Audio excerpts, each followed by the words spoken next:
Bonjour à tous et bienvenue sur notre chaîne YouTube, la chaîne de Ligne Droite. Je vous invite à vous abonner à cette chaîne, à aimer, à partager, à commenter ces vidéos. C'est très important pour notre référencement et c'est une manière de nous soutenir. Merci à vous tous. Lundi dernier, le gouvernement espagnol a annoncé que le Premier ministre Pedro Sánchez et la ministre de la Défense Margarita Robles avaient eu leurs téléphones respectifs infectés par le logiciel d'espionnage Pegasus au printemps 2021.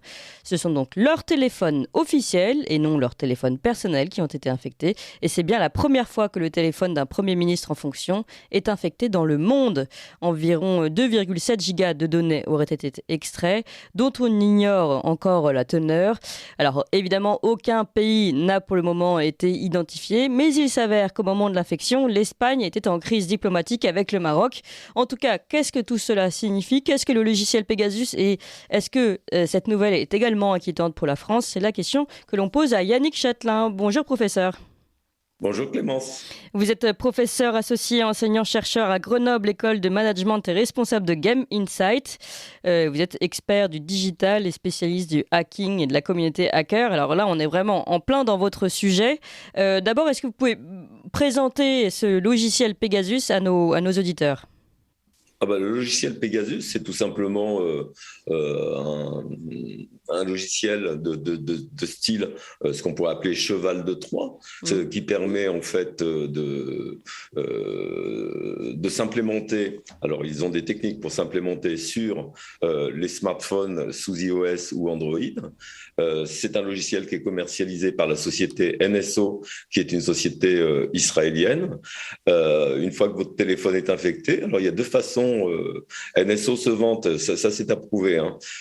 C'est un peu comme je vous disais, les chevals de Troie, où quand vous vous faites infecté par un virus, il y a eu des processus avec l'utilisation de liens sur lequel c'est la prise de contrôle aussi du téléphone. C'est-à-dire qu'il n'est pas nécessaire que ce soit l'usager qui aille ensuite, une fois que son téléphone est pris en main, aille sur le site de téléchargement. Ça va se télécharger à son insu, ça va être indétectable a priori, sauf en faisant des enquêtes approfondies, ce qui a été le cas notamment pour Pedro Sánchez et pour Margarita Robles, comme vous l'avez stipulé. Et ensuite, Pegasus, la société NSO, dit aussi, alors ce logiciel va exploiter des failles, ce qu'on appelle des failles 0D. Alors, vous voyez, les failles 0D, vous avez nos fournisseurs de smartphones, etc. Ils veulent aller le plus vite possible sur le marché. Ça veut dire que derrière, ils n'ont peut-être pas assez de temps pour vraiment tester, de contrôler, de voir. Donc, Pegasus fonctionne sur ces failles 0D, mais ils affirment aussi aujourd'hui pouvoir infiltrer un téléphone avec des méthodes zéro clic. C'est-à-dire que l'usager n'est pas, lui, par exemple, à cliquer sur un lien. Donc, il infiltre, ce logiciel infiltre un téléphone, donc entre autres celui par exemple du Premier ministre espagnol. Vous dites tout ça à partir d'un lien au départ ou quelque chose qui aurait... Bon, il faut quand même une première manipulation. Dans les débuts, parce que c'est pas un logiciel qui date d'hier, il date de 2013. 2013.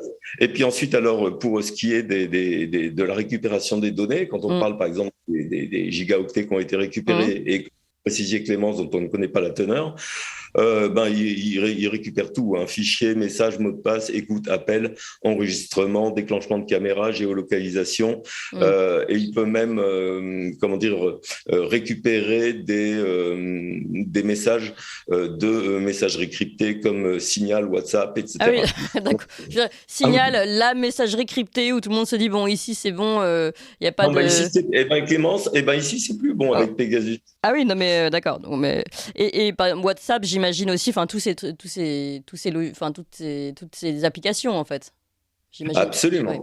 D'accord. Par contre, ce qui me questionne effectivement, c'est par rapport à, j'aime pas l'expression, mais c'est un peu l'hôpital qui se fout de la charité, parce que, alors n'oublions pas une chose, au niveau ensuite dans le mode de fonctionnement et dans le mode aussi d'autorisation d'utilisation de Pegasus, NSO est soumis au gouvernement israélien qui délivre les autorisations. Il faut savoir une autre chose sur Pegasus, vous avez les Five Eyes par exemple qui ne peuvent pas être ciblés. C'est-à-dire, vous avez les États-Unis, vous avez le Canada, le Royaume-Uni, l'Australie, Nouvelle-Zélande qui ne peuvent pas être ciblés. Attendez, alors Ils peuvent. c'est-à-dire qu'attendez, c'est dans la charte, on va dire, de Pegasus. Absolument, absolument. Donc on a le droit de C'est-à-dire que si cibler. l'entreprise- Donc vous dites il a dû y avoir une autorisation forcément pour espionner le Absolument. gouvernement espagnol.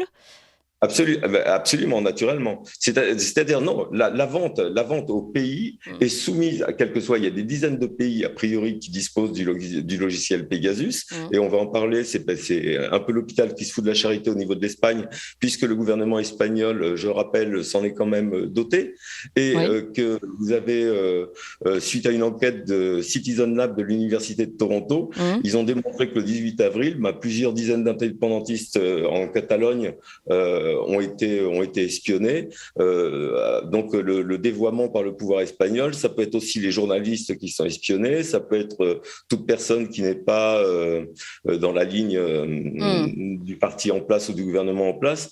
Il y a donc, je vous dis, les Espagnols, là, c'est farouche parce que comme vous le précisiez fort justement, Clémence, c'est la première fois qu'il y a des preuves. Par contre, les soupçons d'espionnage enfin, d'utilisation par des pays de Pegasus sont multiples. On parle de dizaines de pays, à la fois des pays qui sont dans la sphère démocratique, mais aussi des dictatures. D'accord. Alors, je voudrais revenir sur ce que vous disiez concernant le fait sur les autorisations, enfin la charte de Pegasus qui a dit, enfin alors qui n'a pas le droit de vendre son logiciel aux Américains, qui n'a pas le droit de surveiller les États-Unis. Ah non, c'est qu'il n'a pas le droit de surveiller les États-Unis. C'est-à-dire que derrière, les États-Unis sont protégés du logiciel Pegasus, tout comme je vous disais, le Canada, le Royaume-Uni, l'Australie, la Nouvelle-Zélande. Mais comme officiellement, normalement, ce logiciel Pegasus, extrêmement intrusif, est vendu uniquement à des organisations étatiques pour la surveillance de personnes soupçonnées de crimes graves. Voilà, ça c'est la base officielle. Oui. Et c'est sous ce label-là que le gouvernement israélien va donner des autorisations de commercialisation. Il se trouve que dans les dizaines de pays soupçonnés, comme je vous dis, il n'y a pas une utilisation pour surveiller ce type de personnes. Il y a quelque peu une forme de dévoiement. Et à aujourd'hui, c'est le moins qu'on puisse dire, puisque là il s'agit de la surveillance d'un Premier ministre. Donc je ne crois pas que cette personne soit accusée de crimes graves. A priori, c'est pas un grand criminel et c'est pas un terroriste, oui.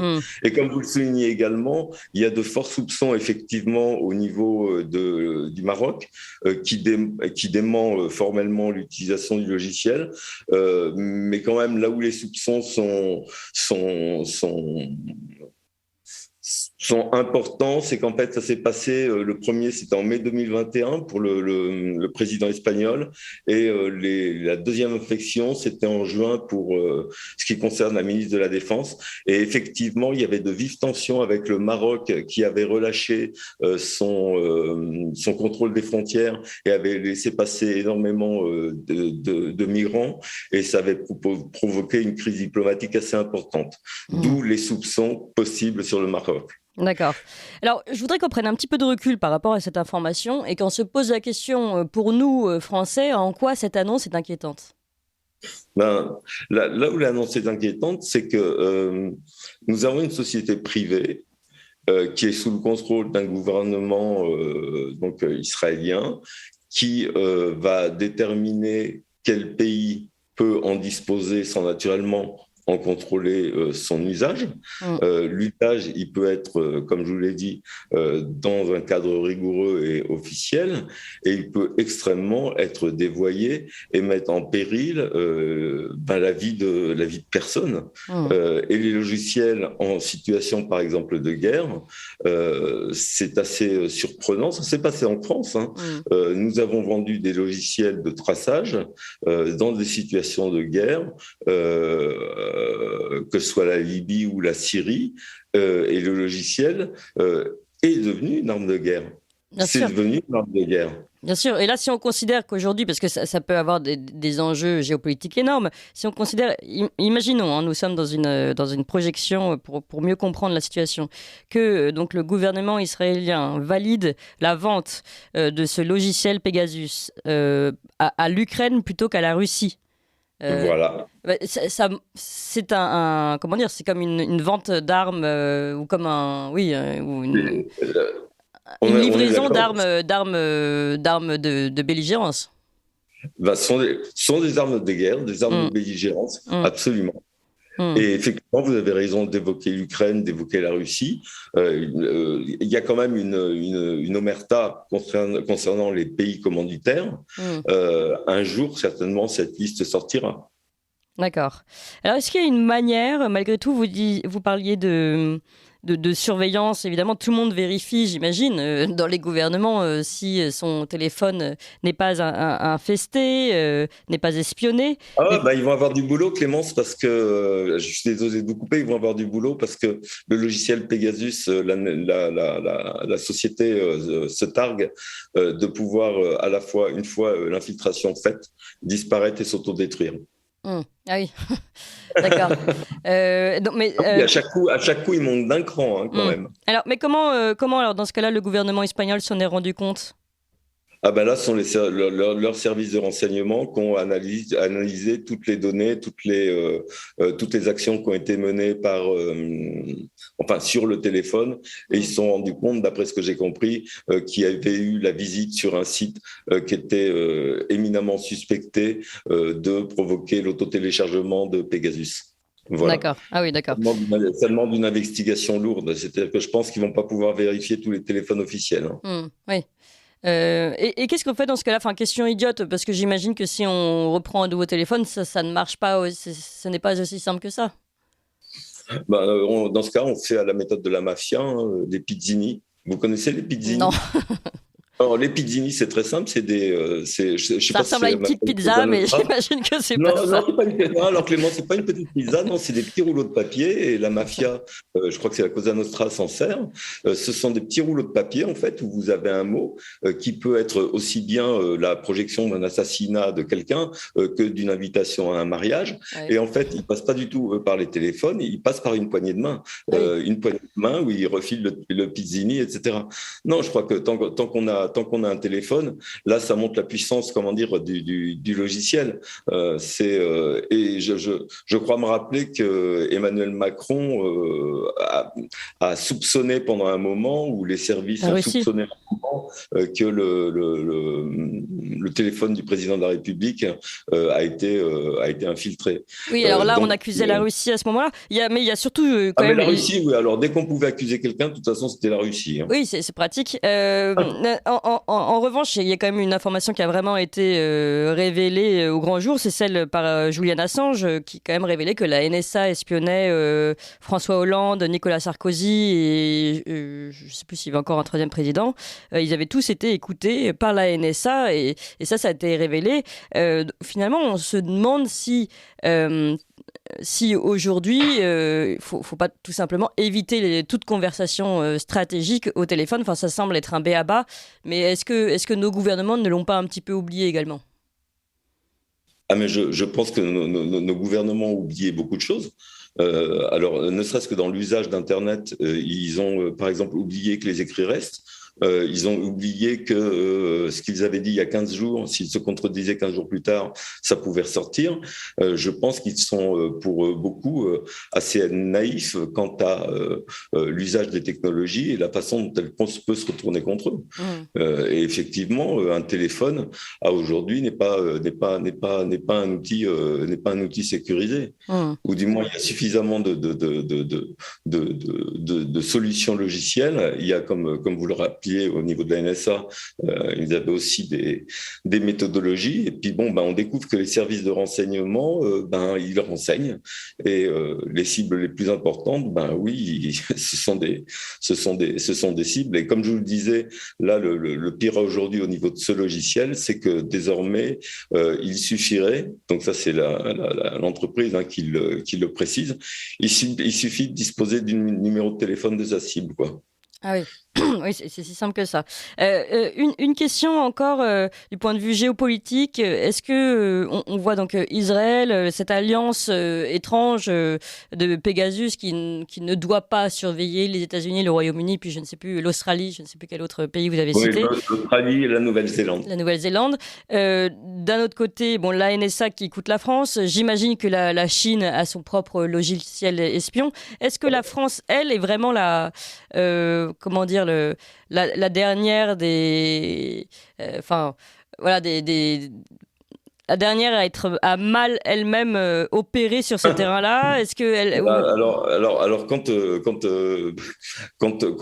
vous le disais, hein, quand vous avez le gouvernement espagnol qui pousse des cris d'orfraie par rapport à l'espionnage, en oubliant que eux s'en sont servis allègrement pour éviter et espionner des gens, les services de renseignement français, soyons très clairs, ils jouent pas à la belote.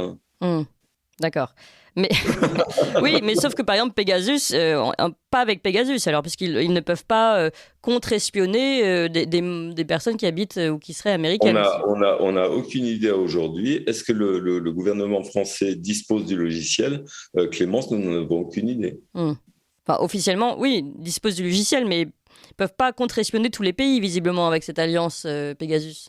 Dans ce cas, ils vont utiliser d'autres méthodes. D'accord. Oui, donc ces méthodes existent. Enfin, oui, les méthodes. Oui. Bien sûr. Donc il y a ce que je veux savoir, c'est il y a une guerre en fait d'espionnage. Finalement il y a rien de nouveau sous le soleil de ce côté-là, mais qui n'est pas à géométrie, enfin qui ne va pas que dans un sens. Absolument.